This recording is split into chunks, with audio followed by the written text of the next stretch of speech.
Get down! Train heard the shout just in time.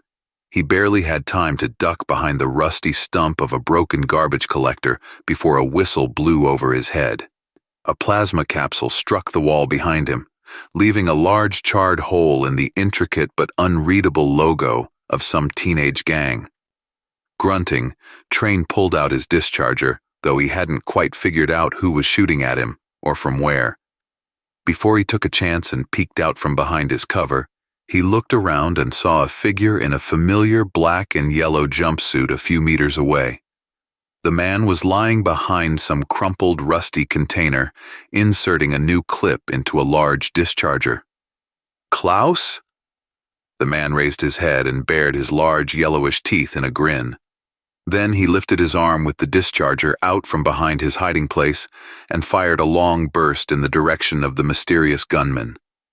It was illegal to convert handheld dischargers to full auto, but Klaus had never really cared. Damn right, it's me. What are you doing here? Train blinked several times. The acrid stench of burning old plastic made his eyes water.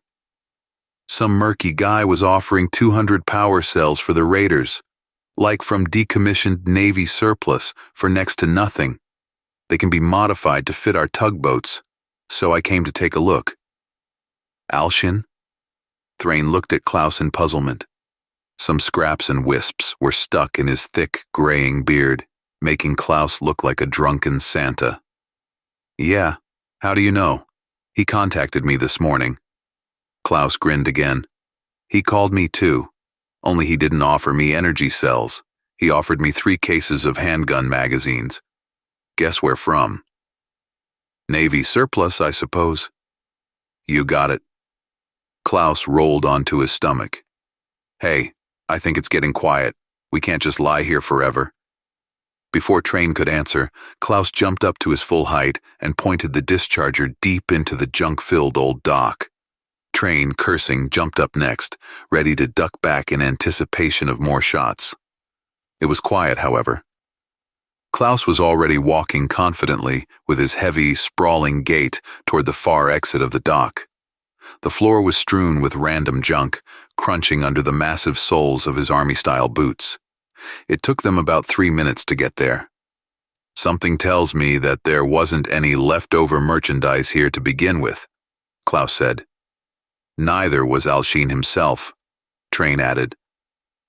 The burst Klaus fired pierced the armor and hit the energy core. The detonated power unit had torn the turret apart, turning it into a twisted flower of melted electronics and sharp shards of armor, but there was no doubt. It was a portable turret with twin automatic dischargers. Whoever had installed it probably didn't know how to set it up, or maybe the aiming unit was malfunctioning. Otherwise, Klaus and Train wouldn't stand a chance. Before Klaus's lucky hit, the turret had clearly been operating in single-fire mode and at half-charge power. Trainy's stomach sucked unpleasantly as he imagined what would have happened if the turret had engaged them in maximum combat mode. Looks like you really pissed off somebody, Klaus said, holstering his discharger. Train shrugged. Or maybe you did. But the targets were probably not Klaus Nalfer and Train Backwater, but members of the Ring. Klaus kicked the battered turret. You're right. That's why we should probably get quickly out of here. Besides, even if whoever set up the turret doesn't come back with his friends to check on the outcome of the ambush, Chief Kashida's cops will be swarming around here soon enough. No need to annoy them. He was about to turn around, but suddenly he squinted and leaned toward the turret. Wait a minute. What the hell is that? Shit, it can't be. What did you find in there? Train also took a step closer to the destroyed gun. The cyber brain of an insidious intruder from a higher evil dimension? Klaus loved the old sci-fi comic books full of ridiculous characters. I wish it's that, Klaus said, gingerly wiping some detail in the depths of the broken turret.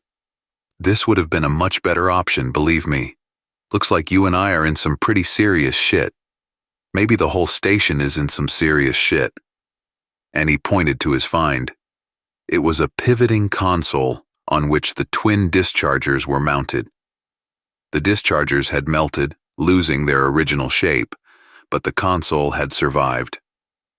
Klaus wiped the soot off the console's surface, but it remained in the recesses of the metal-stamped inscription, making it even more eye-striking. Spiky, unfamiliar letters that looked like the ancient cuneiform script that Train remembered from his high school history book. The Ullerian alphabet. "I'll be damned," Train said, confused. "How did this come here?" Klaus scrutinized the wreckage. "There's more." He pointed to several other parts that still bore traces of Ullerian factory markings. "This isn't just some homemade piece of hardware made from whatever came to hand, though you don't stumble randomly upon Ullerian spare parts these days. Looks like this turret came out of some Ullerian military factory." He tapped his finger on the lettering on the console and the back of the surviving armor plate. The serial numbers match. "I didn't know you read Ullerian," Train remarked. "I didn't know it myself," Klaus said. "I'd hoped that in the 30 years since the war ended, I'd forgotten about that bloody thing. Turns out I hadn't. If someone is plotting to bring toys like this to the station, it's bad for two reasons," Train said. "First, it's a serious player. You don't just buy Ullerian weapons at the first rummage sale. You need a lot of really deep connections. Secondly, this serious player has either declared war on the ring himself or is supplying somebody who did it, and we have no idea what's going on. We're a few moves behind the game." The floor beneath their feet shuddered. "Crap." Train looked around worriedly. It looked like the skimmer with Kishida's men had docked. "They'll be here in a few minutes. We've got to get out of here, or there's going to be a lot of explaining to do. Besides, you're on parole with a big automatic discharger on your side." "What are we going to do with this?" Klaus nodded at the turret. "Kishida's smart, and he's experienced. He's not going to let it go." Train shrugged. "We'll have to leave it as it is. We won't be able to get it out of here in time anyway. The main thing now is not to get caught, and we'll deal with Kishida's questions later. After all, it wasn't us who put this turret here. So let him look for the culprit. Maybe we even get some info out from his efforts." They turned and ran to the dock's exit, to the small outer airlocks where they left their skimmers.